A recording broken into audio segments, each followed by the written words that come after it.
Muchas gracias a las autoridades electorales de Perú por la invitación que nos han formulado para estar una vez más en este hermoso país que tanto queremos y que tanto admiramos, por sus paisajes, por su gente,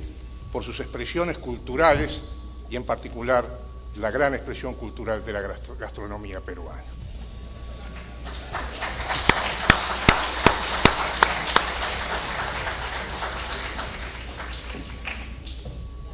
El proyecto de Código Electoral,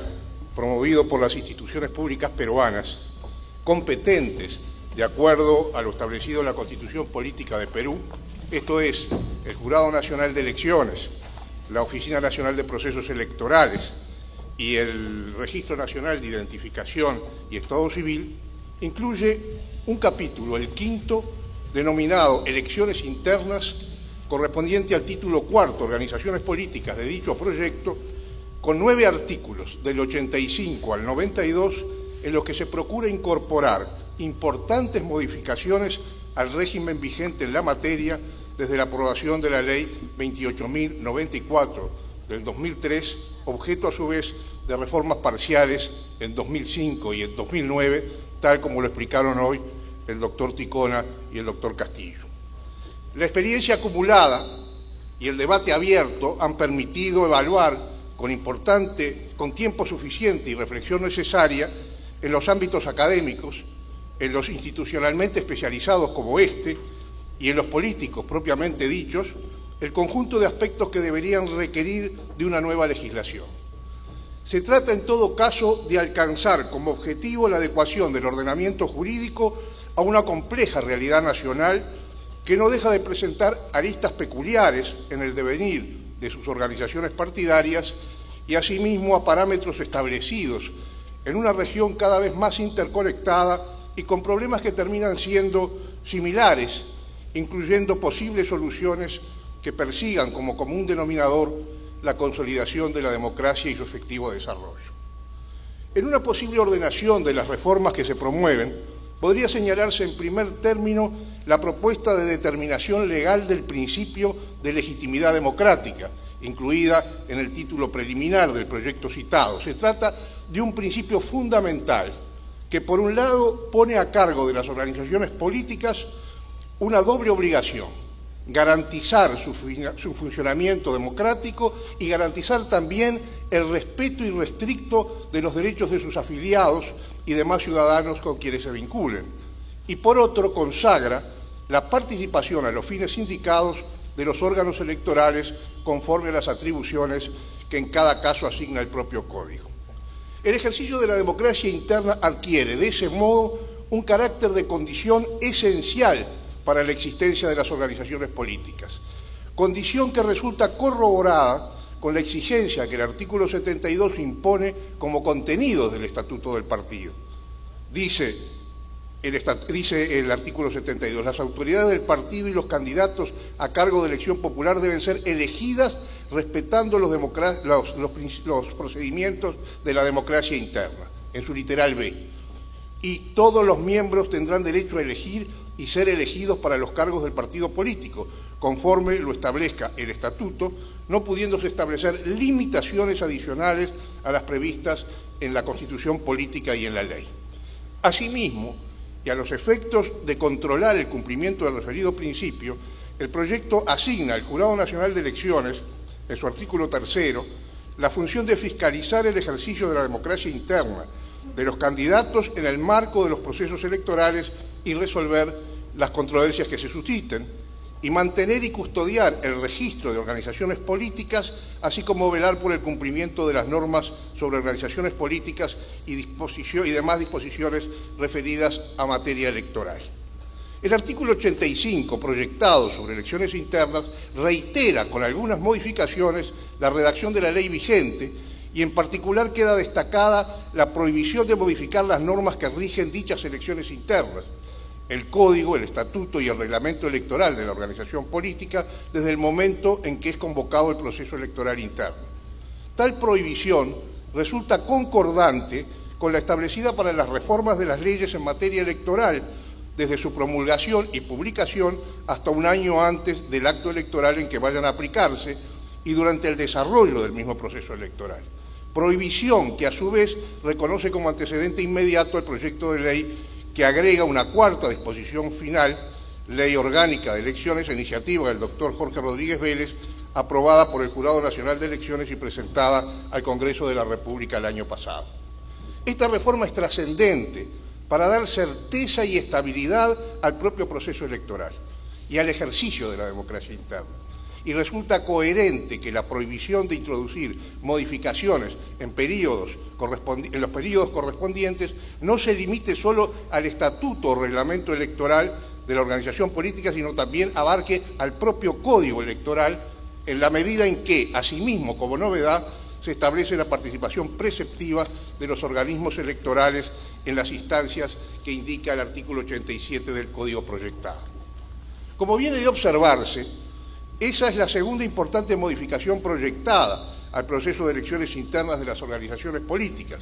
aplicable a la elección de candidatos para cargos de representación que en cuanto tales participarán de elecciones de calendario fijo, elecciones internas, reitero, lo que parece más apropiado denominar elecciones primarias en la medida en que están encadenadas con otras elecciones, las de calendario fijo, que habrán de ser posteriores en el ciclo electoral determinado por el ordenamiento jurídico. Para esas elecciones, las elecciones internas o primarias, la participación de los organismos electorales está expresamente consignada en el artículo 87, de tal modo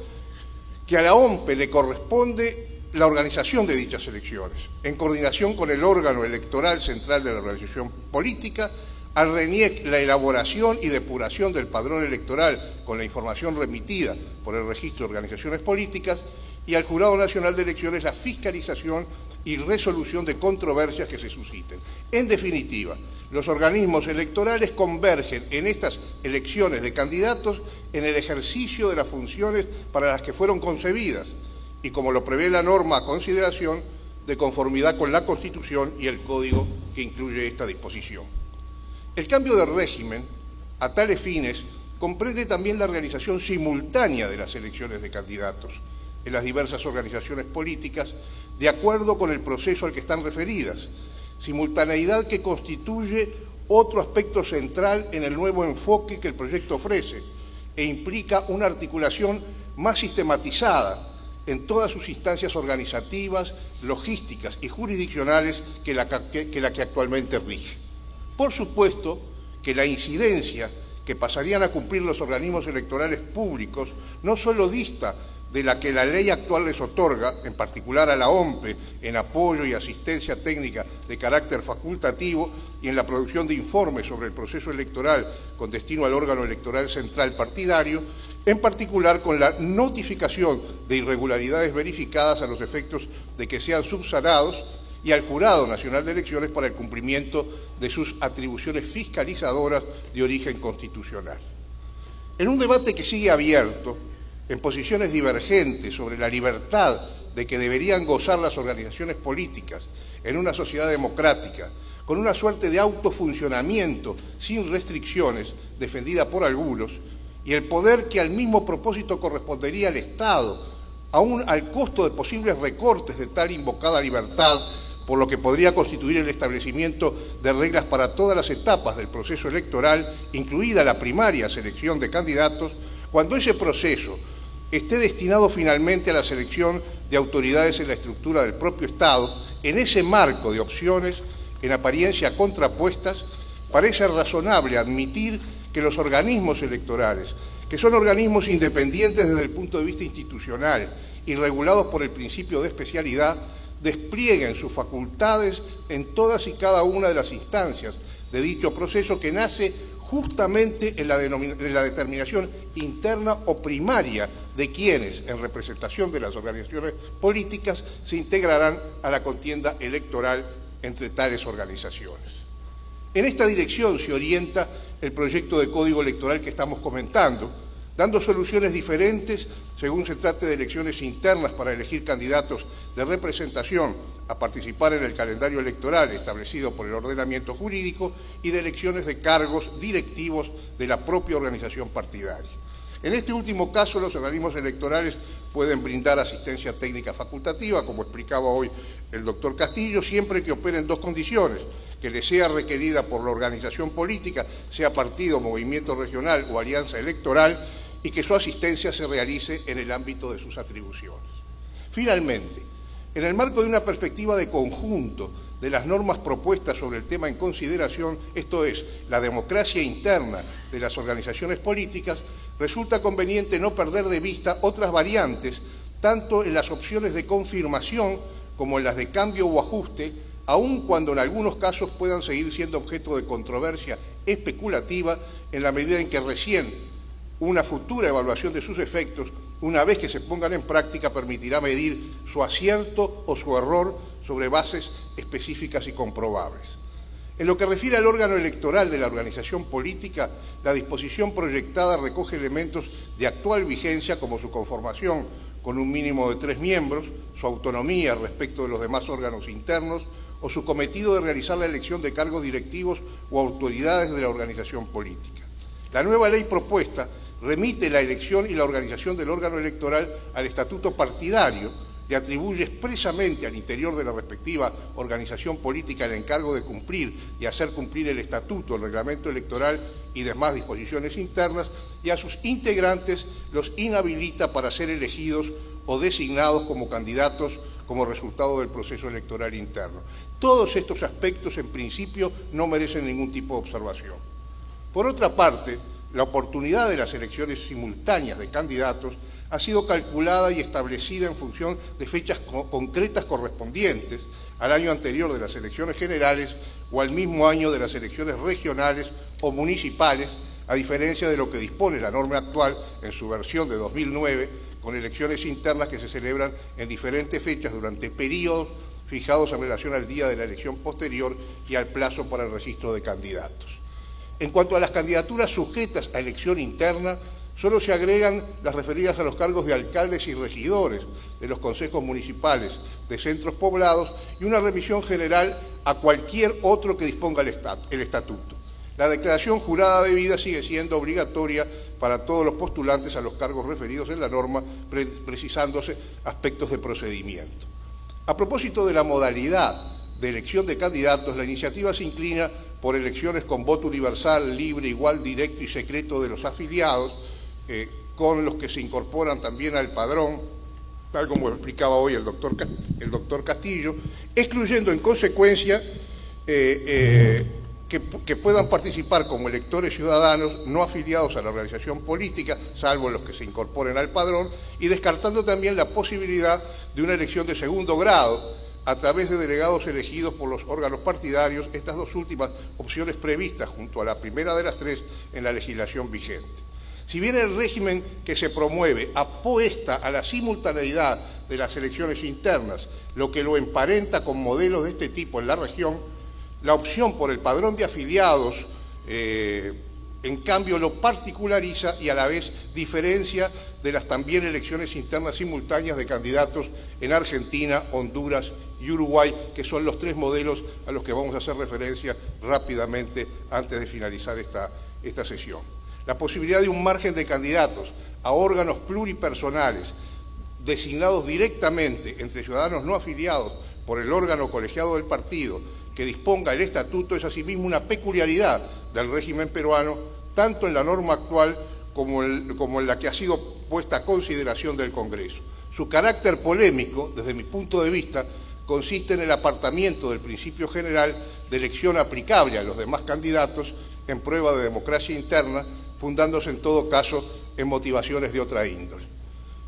Con referencia al modo de presentación de las candidaturas de manera individual o por lista y el sistema electoral aplicable, la disposición legal que se propone no generaliza un criterio uniformizado y deja al libre criterio partidario la decisión que prefiera al respecto, solo requiriendo su comunicación al momento de la convocatoria del proceso electoral interno. Respecto a la participación de género, la cuota mínima del 30% de la alternancia de candidaturas de diferente Sexo, mujer y hombre, u hombre y mujer, hasta agotar el equivalente de la cuota electoral de mujeres, son recogidas en la iniciativa, según se trate de elección para cargos de dirección de partido o candidaturas para cargos de elección popular. Por último, si bien el proyecto de Código Electoral establece un máximo de 4 años de periodicidad para la elección de cargos directivos partidarios, en lo demás deja al estatuto, que el estatuto lo defina sin requerir, por ejemplo, un umbral de participación en la elección interna de autoridades como exigencia de legitimidad y más aún de ejercicio efectivo de democracia interna. De manera resumida y esquemática, después de hacer este repaso y este comentario de las normas proyectadas, paso a explicar las principales características de las elecciones internas simultáneas de Argentina, Honduras y Uruguay, dejando constancia antes que, tal como explicó muy bien el doctor Castillo hoy, otros países incluyen elecciones primarias o elecciones internas sobre la base de disposiciones normativas existentes al respecto. La ley electoral y de organizaciones políticas de Honduras, que se remonta a 2004, regula las elecciones internas y primarias de los partidos políticos en 22 artículos, algunos de los cuales han sido objeto de modificación. En dichas normas quedan bien diferenciados los procedimientos respecto a la elección de autoridades partidarias y la de candidatos a cargos de elección popular. Sobre la primera, los sistemas y mecanismos respectivos quedan a criterio de los partidos, pero deben constar en sus estatutos y reglamentos, debiéndose cumplir asimismo una serie de requisitos y plazos para la convocatoria a la elección, inscripción de movimientos internos, constitución de una Comisión Nacional Electoral, términos de la declaratoria de elección, recursos, etc. En relación con las primarias, estas son obligatorias para los partidos políticos que aspiran a participar en la elección general, no obstante lo cual la misma ley admite que si la autoridad partidaria informa al órgano electoral que no hay más de un movimiento interno para la contienda y no habiendo impugnación al respecto, los candidatos puedan ser elegidos por los órganos internos del partido sin necesidad de recurrir a las primarias. Estas, cuando se realizan, se desarrollan bajo la dirección, control y supervisión del Tribunal Supremo Electoral, que además es el que las debe convocar con 6 meses de anticipación, con el apoyo de la Comisión Nacional Electoral del partido político, y en esas elecciones se eligen candidatos a la Presidencia de la República, vicepresidentes designados, al Parlamento, diputados al Parlamento Centroamericano, diputados al Congreso Nacional y miembros de las corporaciones municipales. Los candidatos a presidente y sus vicepresidentes resultan elegidos por mayoría simple de votos. Los candidatos a diputados al Congreso, según el número de votos obtenido por cada uno, en un orden de mayor a menor hasta completar el número de diputados que corresponda a la circunscripción departamental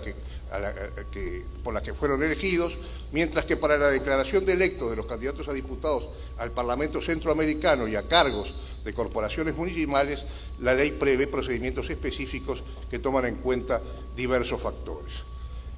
Por lo tanto, las primarias se realizan en Honduras de manera simultánea. La última se acaba de celebrar el 12 de marzo pasado, el mismo día en los mismos recintos, pero las mesas correspondientes a cada partido se instalan por separado, de tal modo que el elector habilitado se presenta ante la Junta Receptora del partido de su preferencia y puede votar solo en la contienda de ese partido. Como se realizan, pues, a padrón o censo nacional abierto,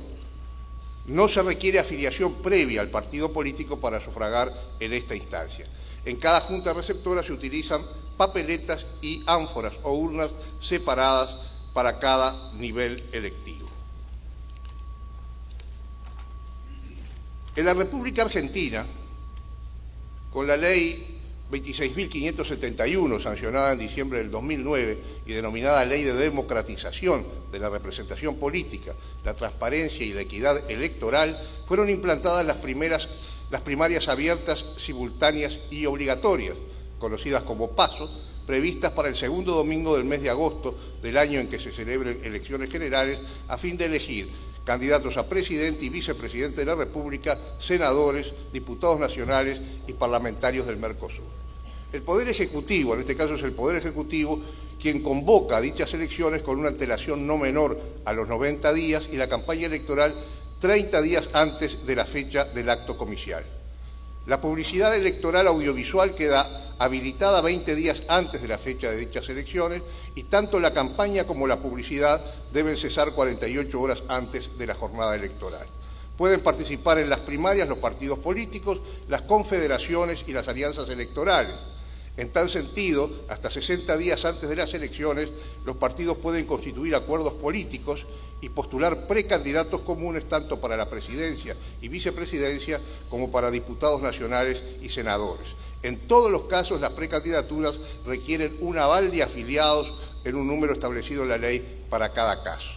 El Estado financia estas elecciones con un monto a distribuir entre las agrupaciones políticas que presenten candidaturas equivalentes al 50% del que les corresponderá por aporte de campaña para las elecciones generales. También la Dirección Nacional Electoral, que es un organismo que depende del Poder Ejecutivo, les adjudica espacios gratuitos en los medios de comunicación audiovisual.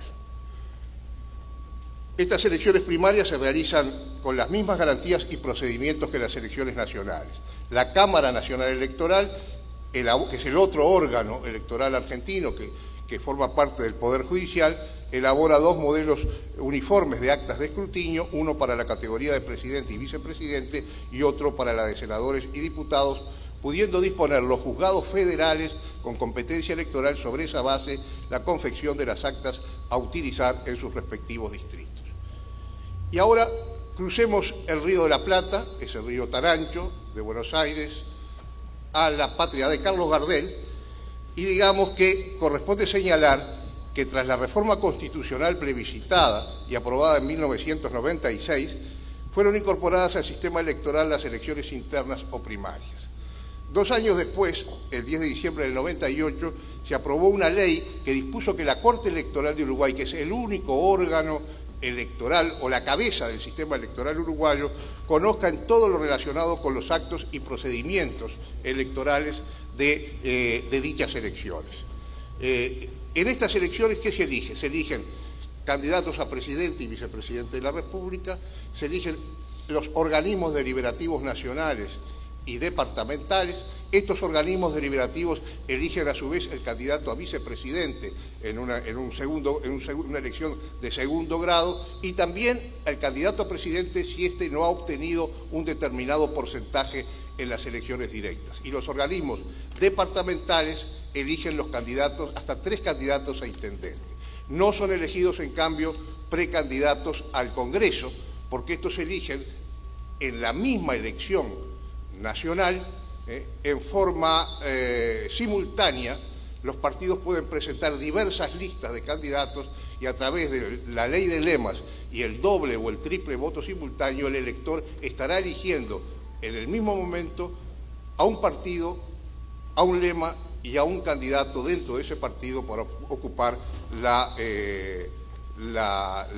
banca en el Senado o en la Cámara de Representantes que le correspondan. De esta manera he tratado de dar de modo muy esquemático entonces un comentario sobre el proyecto que las autoridades electorales han presentado al Congreso y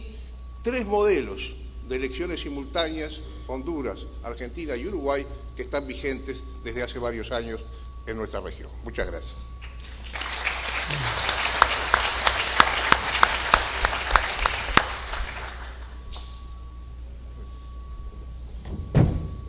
Felicitaciones, Wilfredo, muy buenas tardes. 4 breves reflexiones sobre la exposición realizada por nuestro amigo, colega, compañero de algunos años de trabajo. La primera,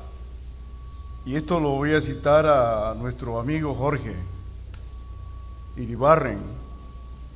quien planteó en una exposición muy sugerente que vivimos un cambio de época. Creo que en cada una de las exposiciones, desde el señor rector de esta ilustre universidad, la Ricardo Palma, ha sido muy objetivo, muy claro. Estamos en nuevas realidades, hay nuevas demandas, tenemos fenómenos nuevos y obviamente que en este gran marco del cambio de época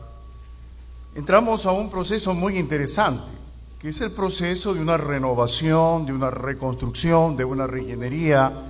de la arquitectura institucional en la que América Latina ha creado sus estados sus sistemas políticos, sus sistemas económicos, sus sistemas sociales, culturales. Y en esta gran complejidad, uno de los temas para mí más relevantes desde que ingresé al CNE como su presidente, fin del 2011, hasta el 2015 que me retiré a otras funciones, en ese periodo logramos algo inusitado. También en esta ola de cambio ha venido una gran necesidad de la integración, del intercambio de nuestros países. Veíamos que, por ejemplo, en el caso de los acuerdos de integración de la Comunidad Andina de Naciones, eso ha quedado en papel. Ni siquiera la literatura la compartimos, publicaciones que vemos aquí en Lima, que ves en Bogotá, que ves en Caracas, que ves en La Paz, no llega a Quito, a nuestras ciudades en el Ecuador. Eso significa que todavía hay mucho que hacer, integrarnos, y precisamente la experiencia de la creación del Consejo Electoral de UNASUR nos permitió conocer en la realidad que cada una de las instituciones electorales en la región, hablo de América Latina y el Caribe, nos encontramos que son producto de sus culturas, de sus historias. Somos una mezcla de muchos factores y es interesante ver esa diversidad, esa riqueza donde hay elementos comunes. ¿Cuáles son esos elementos comunes que encontramos hoy en la reflexión de nuestro colega Penco sobre la propuesta de reforma electoral aquí en Perú? Nosotros construimos una nueva constitución en el 2008, una constitución inédita para la región con muchos elementos importantes. Creemos que es una de las constituciones donde se recogen dos derechos fundamentales universales. En primer lugar, hay un enfoque sistémico de los derechos humanos, hasta de cuarta y quinta generación. Por otro lado, aceptamos mayoritariamente el otorgamiento de derechos a la naturaleza. Estos dos grandes campos de derechos humanos, etcétera, nos abrieron los cauces para crear una nueva institucionalidad. Y le digo que eso es difícil, porque a la larga uno de los puntos más evidentes que tenemos en esta experiencia es que en el camino debemos ir perfeccionando lo que estamos haciendo. Nada es, le escuché a Leandro, ¿sí? Ninguna reforma es concluyente, ninguna, pero es perfectible. Y en el camino hay que ir perfeccionando los instrumentos, en este caso normativos, legales, para ir construyendo otros instrumentos colaterales. Quiero señalar lo siguiente. Hay una necesidad en la democracia interna. La construcción de organizaciones políticas de nuevo tipo que tienen que adaptarse a esta revolución que tiene 4 ejes. Hay una revolución tecnológica inédita en el pasado. Y creo que los efectos paulatinamente lo estamos viendo. Ahora la tecnología, la automatización, está globalizando y nos está integrando en una intercomunicación tanto a nivel nacional como internacional. La segunda revolución, que es inédita, la revolución económica, estos procesos de integración ya de mercados regionales, de mercados intercontinentales, estos acercamientos de nuestros países, de nuestros mercados, de nuestros productos, es increíble. Y tenemos una revolución cultural y social que ahora demanda de nosotros nuevos paradigmas. Hay una cuestión muy interesante, Wilfredo. Hay una ceguera mental en muchos segmentos sociales, no se diga en los políticos. En la cuestión de la estructura política tenemos ceguera mental o manejamos paradigmas que ya no nos ayudan a la construcción de una sociedad más democrática, más inclusiva, más incluyente, más humana, más solidaria. Y es una de las demandas que hay. Por ejemplo, el tema de paridad. En el caso del Ecuador, y le escuché a Nubia Villasís, una declaración el otro día, compañera consejera del CNE, que reclamó porque no hay paridad de género. Y la Constitución y el Código de la Democracia señalan taxativamente que hay que respetar la paridad. Ese es un elemento. Lo otro, los mecanismos de democracia interna de las organizaciones políticas. Escuché las intervenciones anteriores con muchísimo respeto del colega de Colombia, con los compañeros que comentaron. Hay una necesidad infinita de fortalecer las organizaciones políticas. ¿Cómo se fortalecen las organizaciones políticas? No solo son suficientes las decisiones que tomamos a nivel de Congreso, en el caso nuestro de Asamblea, y tenemos un libro que se llama Ley Orgánica Electoral y de Organizaciones Políticas de la República del Ecuador. Acá podríamos tener en este año el nuevo Código Electoral del Perú. Pero qué difícil es cuando uno está en la gestión electoral o en cualquier gestión académica, lo que digamos, de que la letra se convierta en realidad. Uno de los problemas mayores, y que no he observado aquí una preocupación latente, es cómo interiorizamos, cómo socializamos, cómo concientizamos estas transformaciones que requieren de una nueva cultura, Wilfredo. Y ese es uno de los grandes vacíos, porque el problema mayor con las organizaciones políticas es su funcionamiento. Por ejemplo, mucho esfuerzo hacemos para sacar del mercado a las organizaciones políticas. Mucho esfuerzo hay que hacer para sacarlo de las garras del narcotráfico y de la corrupción a las organizaciones políticas. Hay canales profundos, subterráneos, que no conocemos, ni los vemos ni los estudiamos, en la cual grupos ilegales, narcotraficantes, controlan territorios y gobiernos locales en nuestros países. ¿Miento, Wilfredo? ¿Qué hacer? ¿Y cómo una organización política puede abrir sus puertas? Ahí viene el tema de la cultura, de los valores, del principio de querer al país, de querer a la patria grande. Pensar que lo ilícito, que lo sucio, no entra a las puertas de las organizaciones políticas, es uno de los desafíos más grandes que tenemos. Y para Perú es un desafío inmenso. Alcaldes que están detenidos y son reelectos. Es un indicador de que algo está mal, que hay que ir combatiendo estas ilegalidades, irregularidades en las que los gobiernos territoriales se convierten en fuente de enriquecimiento. Palabras del presidente Mujica: la política es para servir, no para servirnos, peor del Estado. Yo puedo decirle a ustedes con el corazón en la mano, casi todos los gobiernos locales en mi país, casi todos, cobran un porcentaje para tener los contratistas. Yo digo, si el 10% me pide una consultora, un ingeniero para construir algo,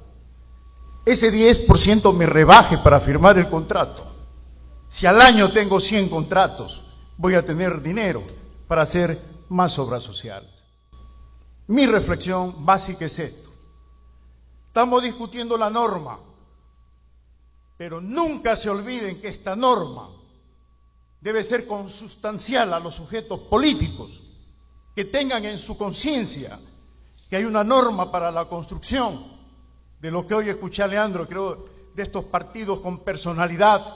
poderosos, de servicio a sus ciudadanos. Muchas gracias.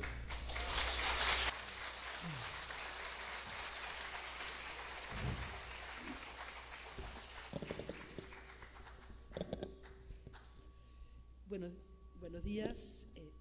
Muchas gracias por la invitación a los organismos electorales, al Jurado Nacional de Elecciones.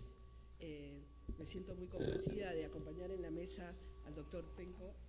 y al doctor Wilfredo Penco y al doctor Domingo Paredes,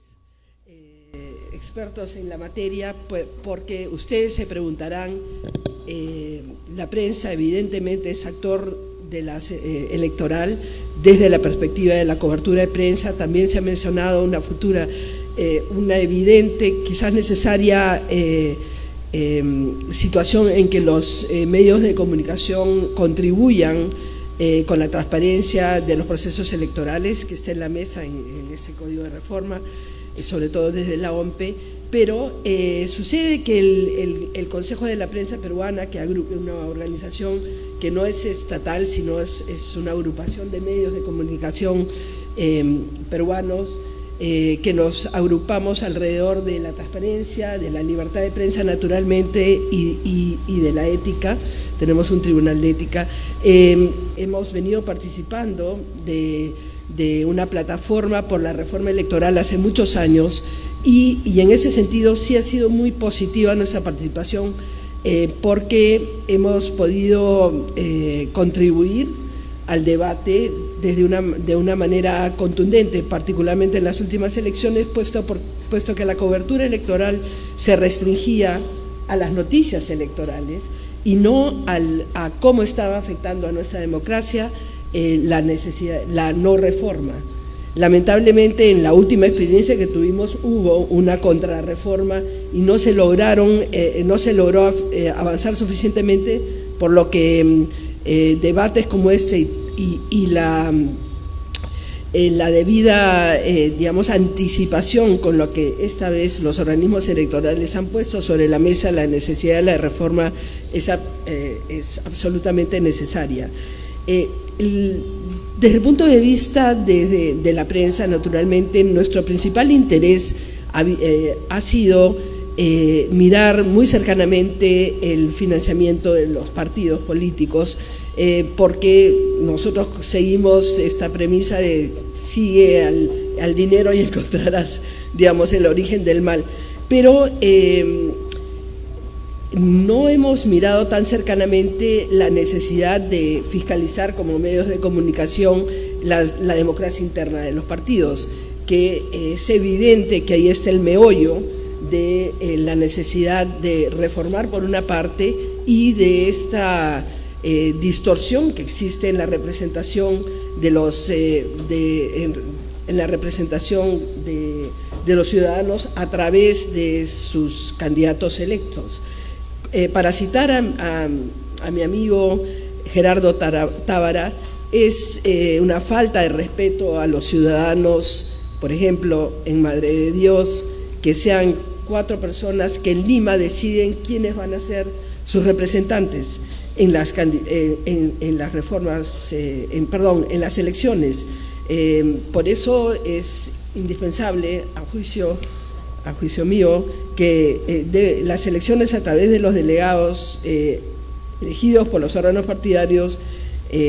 conforme lo disponga el estatuto, debe desaparecer. Se ha hablado mucho de la necesidad de elecciones de primarias abiertas, hay varios mecanismos,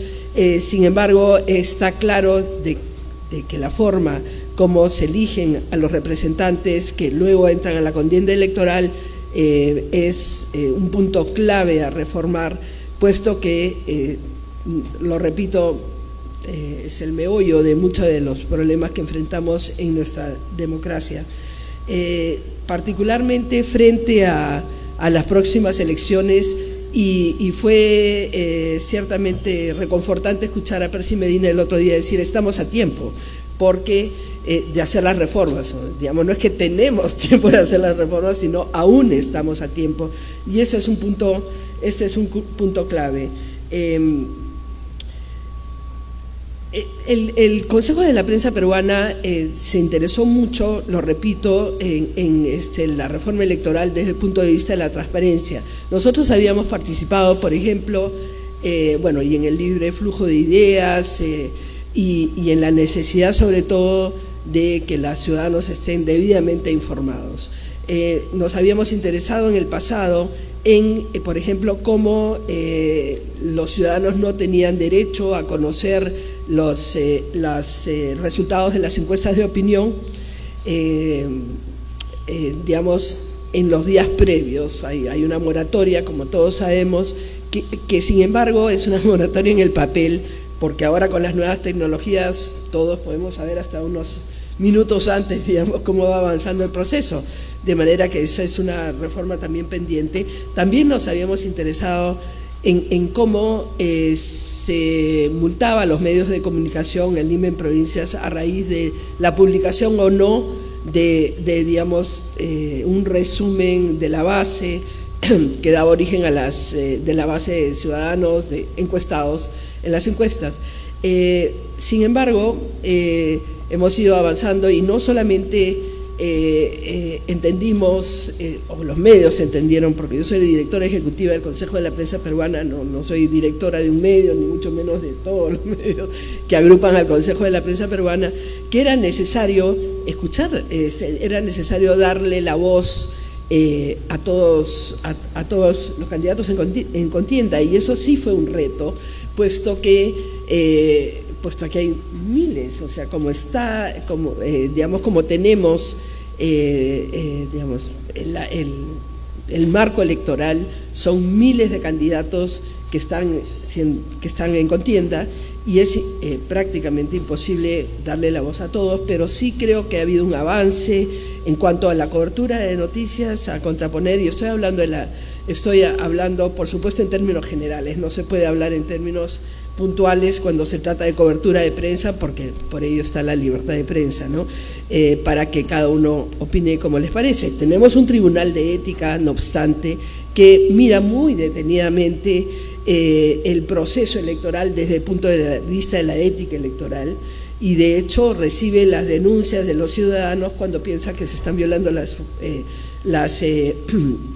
normas éticas del periodismo o los valores éticos del periodismo, sobre todo en tiempo electoral, ¿no? Entonces, sin embargo, repito, la democracia interna, haciendo una especie de salto a la ventanilla única, ¿no?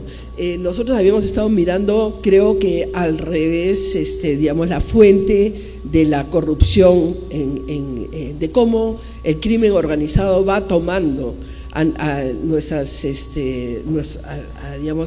entes partidarios y electorales, que es un hecho, si no, no tendríamos, como usted mencionó, y como todos sabemos,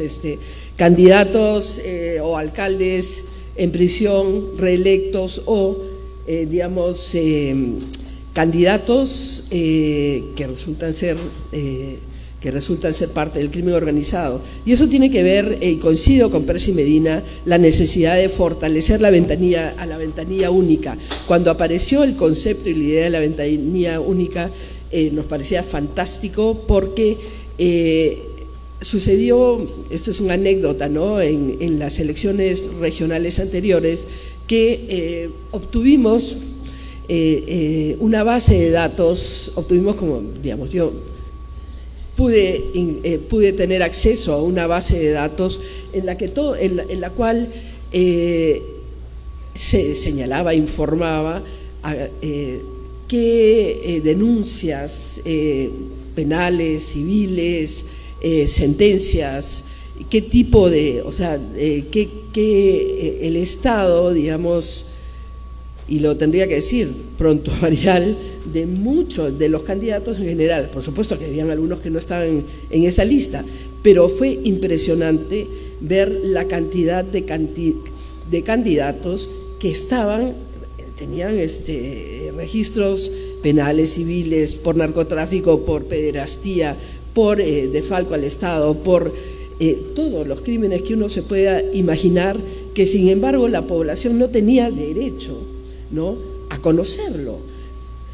porque ya sea porque habían cumplido la sentencia y entonces hay el derecho a reinserción a la sociedad, o porque simplemente no se podía conocer, estaba en proceso. Y esta base de datos realmente nos la mostró todos, lamentablemente. Llegó al Consejo de la Prensa y yo la distribuí rápidamente entre los medios asociados, pero eran 10 días antes de las elecciones, sin ningún efecto como para poder tener algún impacto sobre el resultado de las elecciones, evidentemente. Y en este caso yo creo que la prensa sí tiene un rol fundamental. Nosotros tenemos que compartir ese tipo de información que la prensa sí puede difundir, no lo podría difundir los estamentos públicos por digamos, las restricciones que hay legales en cuanto a la divulgación de esa información, sobre todo de sentenciados, etcétera, pero sí la prensa, y ese es un rol fundamental. Y cuando apareció la ventanilla única, era como una respuesta a esa falta de información, ya no para los ciudadanos, sino para los partidos políticos. Pero también tengo entendido que los partidos políticos no utilizan mucho la información que está en la ventanilla única, que hay que fortalecerla. Entonces, ya no solamente frente a quiénes son sus candidatos, sino frente a quiénes son los candidatos que están escogiendo para representar a sus propios partidos y que están presentando como suyos a los electores, ¿no? De manera que ciertamente, así como la prensa tiene mucho interés y sigue muy de cerca temas vinculados con el financiamiento del partido político, creo que también es tiempo de darle una mirada más profunda a la democracia interna. De hecho que se cubre las noticias sobre las elecciones. Me parece que las últimas elecciones sí han tenido un rebote mucho más importante en los medios, ¿no? Porque bueno, los partidos no siempre han estado dispuestos a que estén las entidades del sistema electoral, ya sea observando o digamos participando en la organización misma de las elecciones, y entonces es una noticia que termina siendo pasajera, a diferencia del financiamiento público, ¿no? Que es permanente, porque luego los partidos cierran filas o cierran la casa y ya no se tiene más información. Aquellos partidos que no quieren tener una democracia interna representativa, pues simplemente cierran la fuente, para ser más específico, ¿no? Y espero que este tipo de reforma, y esperamos que además que las reformas que están siendo en democracia interna planteadas por el Jurado Nacional de Elecciones, por el sistema electoral, por transparencia, en cuanto a democracia interna, puedan llegar a buen puerto, porque pues bueno, esta conclusión es evidente, ¿no? Por el fortalecimiento de los partidos, pero de los partidos y de la democracia, pero es el tipo de transparencia que nosotros también estamos buscando. Si es que tenemos transparencia a partir de una etapa y no